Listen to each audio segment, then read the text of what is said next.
নির্যাতনের ভয়াবহতা জাতির সামনে প্রতিদিনই তুলে ধরা উচিত। আজকে সত্যিকার অর্থেই আমরা এই প্রোগ্রামে আমরা কোনো কথা বলার জন্য হাজির হইনি, আমরা কথা শোনার জন্য হাজির হয়েছি। আমরা বিগত 16 বছর তো কথা বলতে পারি নাই। কথা বলতে গেলে হয় বুলেট নিতে হয়েছে, না হলে পুলিশের বাড়ি খেতে হয়েছে, না হলে কাঁদানে গ্যাসের চোখ ঝাঁঝালো হয়েছে, না হলে রিমান্ডে যেতে হয়েছে, না হলে বছরের পর বছর আমাদেরকে জেল থাকতে হয়েছে।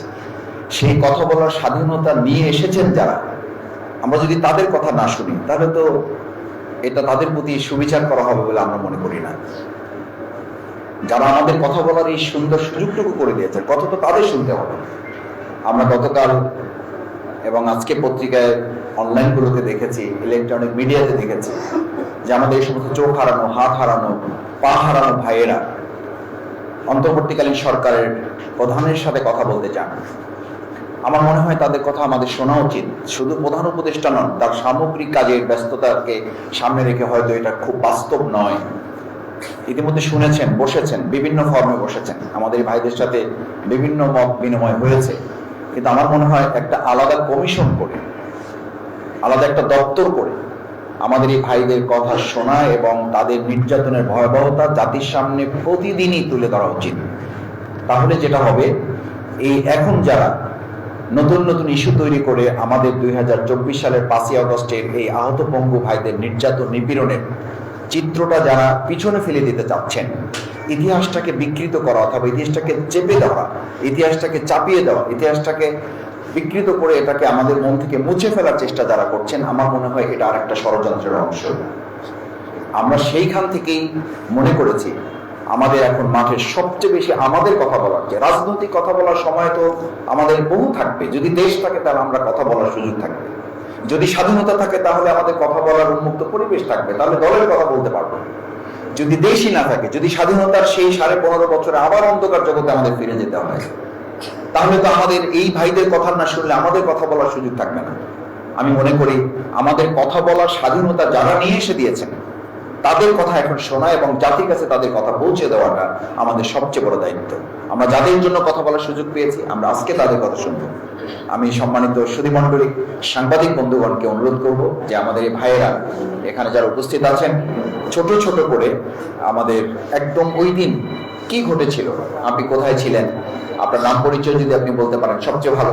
আপনার নাম পরিচয়, ঢাকার ঠিকানা, গ্রামের বাড়ি আপনার কোথায়, এখানে ওই দিন ঘটনাটা কি হয়েছিল। তবে যেহেতু সাংবাদিক ভাইদের সামনে এখানে অনেক প্রোগ্রামগুলো লাইভ হচ্ছে, আমরা খুব সংক্ষেপ করে মূল কথাটা বলবো। আমি এখানে যারা আহত পঙ্গু, আমাদের স্বাধীনতা যোদ্ধা, আমাদের গর্বের সম্পদ যারা এসেছেন, তাদের কাছে অনুরোধ থাকবে, আপনাদের কাছে স্পিকার বসবে, আপনারা ছোট ছোট করে জাস্ট একদম পয়েন্ট করে, আমরা আপনাদেরকে থামাবো না, কিন্তু নিজে থেকেই আপনি ঠিক করে নেবেন যে আমি 2 মিনিটের মধ্যে আমার কথাটা আমি এখানে উপস্থাপন করব, যাতে মূল কথাটা চলে আসে।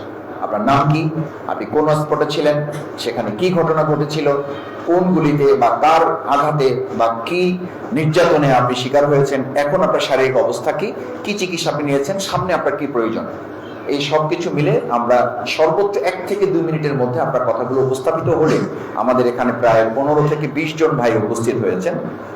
এই 15-20 জন ভাইয়ের কথাই আমরা, সবার কথাই আমরা শুনতে চাইব।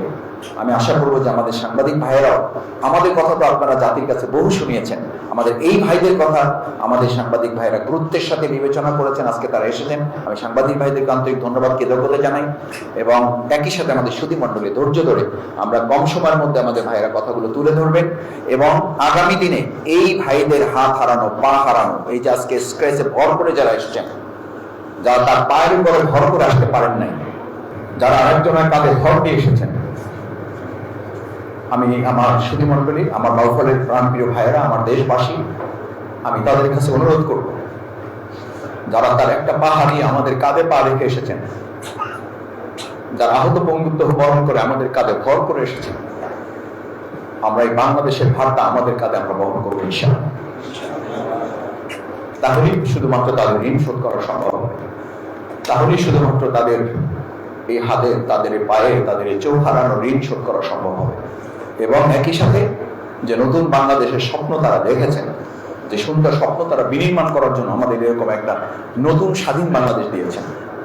আমি আশা করবো যে আজকেও যারা বিভিন্ন জায়গা থেকে ষড়যন্ত্র করছেন, আমাদের এই ভাইরা দেখছেন, জানছেন, আমি মনে করব বাংলাদেশের আর কোন সুযোগ সন্ধানী, আর কোন ষড়যন্ত্রকারী, আর কোন দুষ্কৃতিকারী নতুন করে বাংলাদেশে আমাদের ভাইদের বুকে গুলি চালাতে হবে, হাত হারাতে হবে, পা হারাতে হবে, এরকম কোন পরিস্থিতির দিকে এই সমস্ত ভাইয়েরা আমরা একসাথে মিলে সেই বাংলাদেশে আমরা আর ফিরে যেতে দেব না, ইনশাআল্লাহ। সেই প্রত্যাশা ব্যক্ত করে আমাদের শ্রদ্ধেয় অতিথিবৃন্দ শেষের দিকে কথা বলবেন।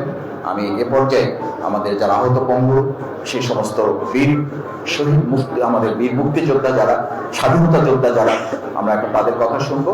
এই কথা শোনার জন্য এ পর্যায়ে আমি আমাদের এক পাশ থেকে শুরু করব।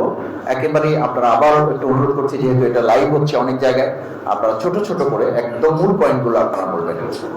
জি, অনেক ধন্যবাদ সবাইকে। আবারও শেষ পর্যন্ত সবাইকে থাকার অনুরোধ করে আমার কথা শেষ করছি। আসসালামু আলাইকুম ওয়া রাহমাতুল্লাহ।